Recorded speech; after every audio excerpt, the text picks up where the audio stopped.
दोस्तों, ब्रह्मा जी को हम सभी द क्रिएटर या निर्माणकर्ता या इस विश्व के निर्माणकर्ता के रूप में देखते हैं।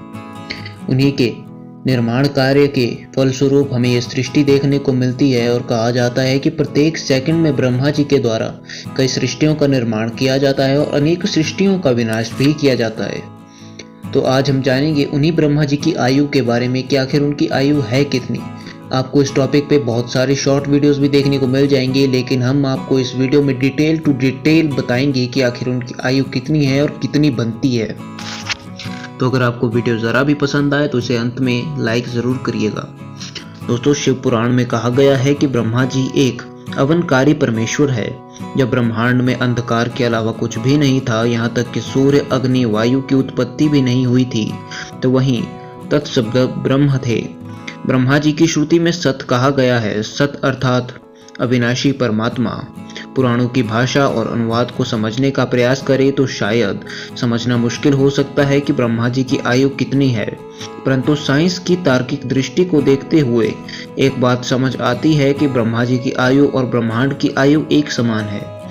स्पेस विज्ञान कहता है कि ब्रह्मांड की उत्पत्ति एक एकाकी परमाणु से हुई थी। उससे पहले यूनिवर्स में कुछ भी नहीं था, और पुराणों की माने तो ब्रह्मा जी के जन्म से पहले संसार में कुछ भी नहीं था। ऐसे में यह समझा जा सकता है कि ब्रह्मांड की आयु और ब्रह्मा जी की आयु एक समान हो सकती है। अगर ब्रह्मा जी की आयु को हम आंकड़ों में जानना चाहें तो हम वेदों की मदद से उन्हें भी जान सकते हैं। दोस्तों, कहते हैं कि ब्रह्मा जी की आयु यानी ब्रह्मा जी की एज 1000 महायुग के बराबर होती है। और अगर वर्षों में बात की जाए तो उनकी आयु 100 वर्ष है, जिसमें से कि 50 वर्ष यानी उनकी आधी उम्र बीत चुकी है। ब्रह्मा जी की आयु तथा युग की गिनती लगाने से पहले यह जान लेते हैं कि पुराणों की गणना के अनुसार मानव वर्ष 360 दिनों का होता है। 365 दिनों का कोई भी वर्ष मान्य नहीं होता। ऐसे में जब मनुष्यों का एक वर्ष पूरा होता है, तब देवताओं और दानवों का एक दिन पूरा होता है। देवताओं और दानवों के एक दिन समान होते हैं, परंतु उल्टे होते हैं। सीधी भाषा में कहें तो जब देवताओं का दिन होता है, वहीं दानवों की रात होती है। देवों और दानवों के एक वर्ष का समय दिव्य वर्ष कहलाता है। इस सटीक गणना से हमें पता चलता है कि 360 मानव वर्ष एक दिव्य वर्ष के बराबर होता है। अगर हम सभी युगों का जोड़ने का हिसाब शुरू करें तो ब्रह्मा जी की आयु मानवीय वर्षों में जानने का प्रयास करें तो सभी वर्ष जोड़ने पड़ेंगे। वो 4 युग हैं: सतयुग, त्रेता युग, द्वापर युग और कलयुग। दोस्तों, सतयुग का कुल समय 4800 दिव्य वर्ष है, अर्थात 17,28,000 मानव वर्ष। वहीं त्रेता युग का कुल समय 3600 दिव्य वर्ष है, अर्थात 12,96,000 मानव वर्ष। वहीं बात की जाए द्वापर युग के कुल समय की तो वह है 2400 दिव्य वर्षों का, अर्थात 86,04,000 मानव वर्ष।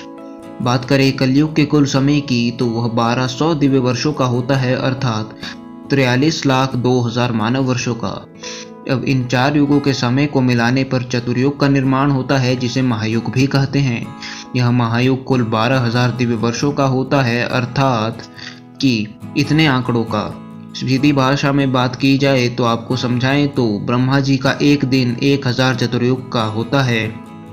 इतनी की ही रात भी होती है, यानी कि एक चतुर्युग में इतने मानव वर्ष होते हैं। अब 71 महायुगों को मिला दिया जाए तो एक मनवंतर बनता है, जो इतने मानव वर्षों के बराबर होता है, और 14 मनवंतर को मिलाकर एक कल्प बनता है। एक कल्प ब्रह्मा जी का आधा दिन होता है। ठीक उसी प्रकार एक कल्प उनकी एक रात होती है। एक कल्प अर्थात इतने मानव वर्षों के बराबर होता है। इस हिसाब से ब्रह्मा जी की आयु एक वर्ष में कुल इतने मानव वर्षों का होता है, और अगर 100 वर्षों का माप निकाला जाए तो वह निकलती है 31 नील 10 खरब 40 अरब मानव वर्षों के बराबर।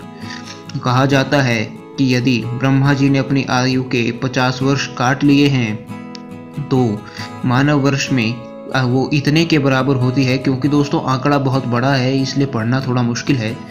हिंदू धर्म में जब ब्रह्मा जी के 50 वर्ष पूरे होते हैं तो एक परार्ध कहा जाता है, जिस हिसाब से कि एक परार्ध पूरा हो चुका है, तो इससे पता लगता है कि ब्रह्मा जी की आयु का एक परार्ध पूरा हो चुका है। अब दोस्तों, पुराणों के अनुसार जब ब्रह्मा जी की आयु के 100 वर्ष पूरे हो जाएंगे तो उनकी मृत्यु हो जाएगी और साथ ही इस ब्रह्मांड का भी खात्मा हो जाएगा। अब हम ब्रह्मा जी की आयु मानव वर्ष तथा युगों में जान ले तो, लेकिन पुराणों के अनुसार हिंदू धर्म में विष्णुदेव और शिव जी को भी अत्यंत महत्वपूर्ण बताया गया है।